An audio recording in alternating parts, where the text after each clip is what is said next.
Hello and welcome back here to World Talks on TVP World. I'm Diana Skaya. Now, an urgent appeal is circulating among NATO policymakers titled, "To avoid another Munich, Europe must act to secure Ukraine." Now, with the U.S. election just a day away, the letter warns that two potential outcomes could each weaken Ukraine's position against Russia. A Trump administration could push for a deal favoring Russia, while a Harris administration could continue policies that limit Ukraine's defense capabilities.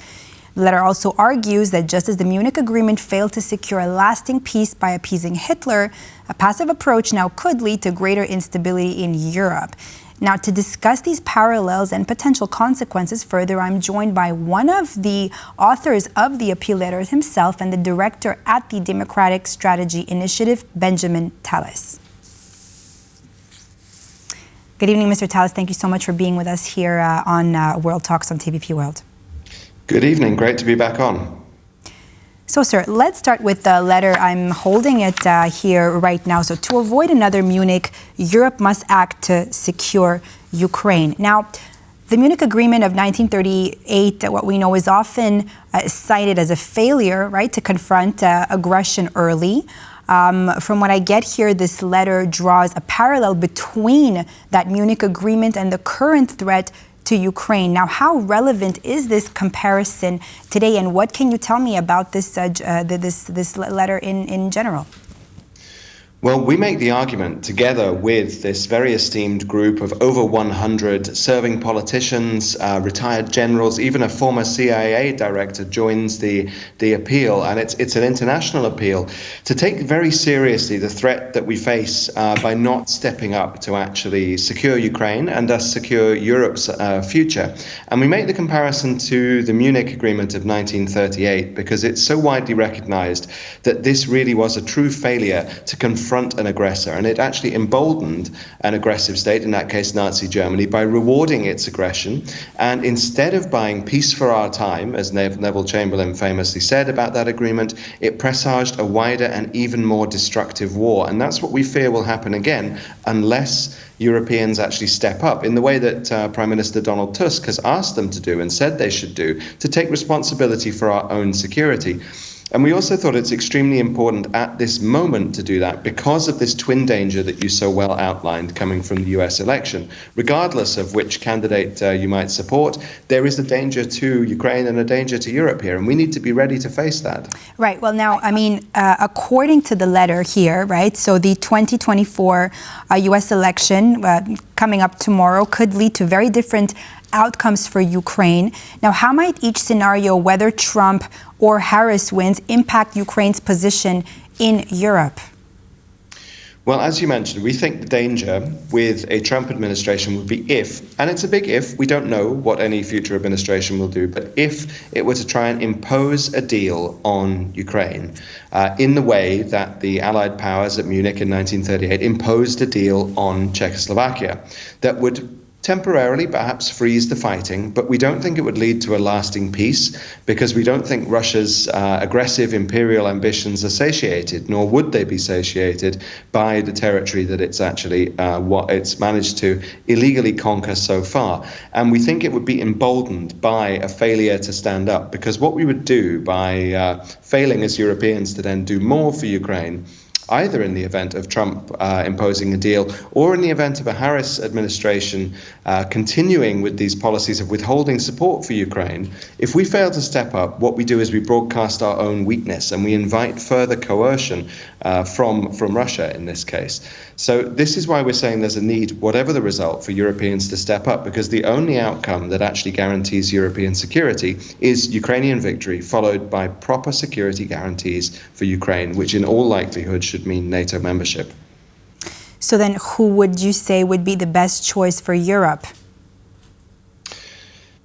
It's difficult to say, and that's a choice for the American people to make, of course. But from what we can see, there would be likely to be more continuity with a Harris administration. That, for many Europeans, would be not an ideal security policy, although Europeans haven't themselves come up with an ideal security policy either, as we argue.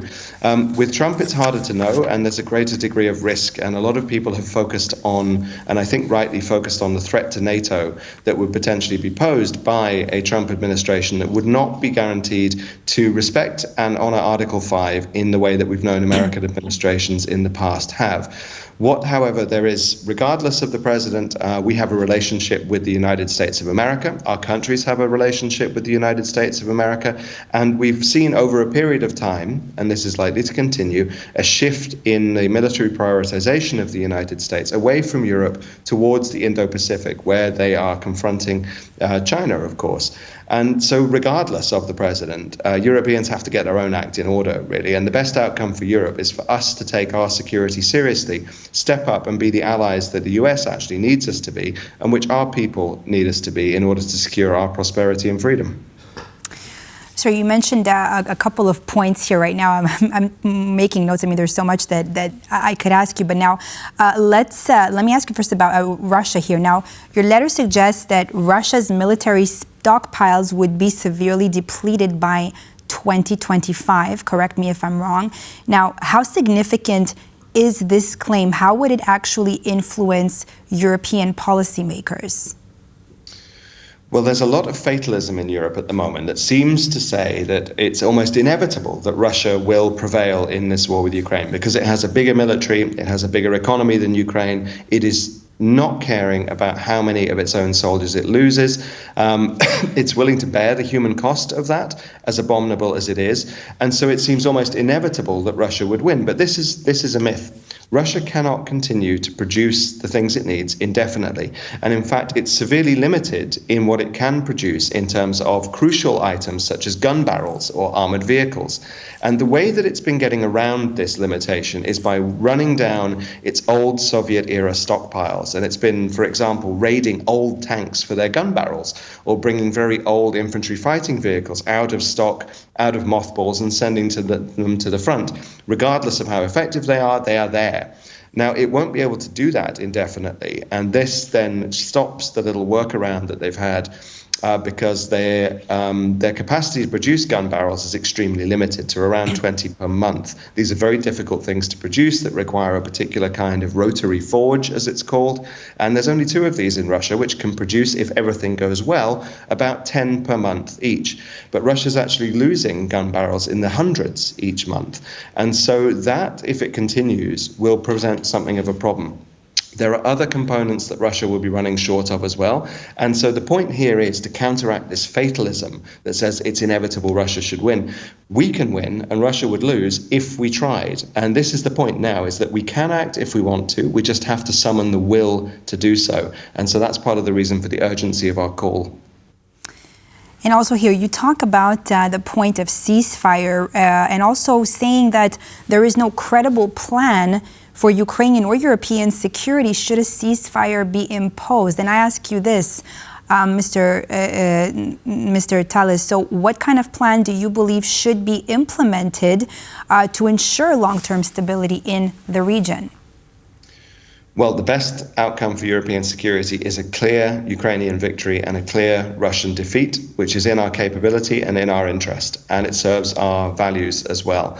The other key element to this is a secure Ukraine afterwards, and that means ultimately bringing Ukraine into NATO, finding a way to provide credible security guarantees before then that should be provided by a coalition of willing countries to do so, which goes far beyond the current defense agreements and pacts that have been signed by various European countries with Ukraine, because they don't constitute or they don't include a mutual defense element, which is absolutely key for that future security. And the reason for this is the Putin regime is not a trustworthy negotiating partner. There is no reason to believe that they would stick to any deal that was signed. And so all a ceasefire would in effect do would be to buy Russia more time to rearm, and it would stop the attrition of its gun barrels, the attrition of its armored vehicles, right. And it would be able to rebuild its forces faster than Europeans are building theirs at the moment. And so it would invite further aggression on us. It would mean potentially the Putin regime having another go at Ukraine, but also potentially destabilizing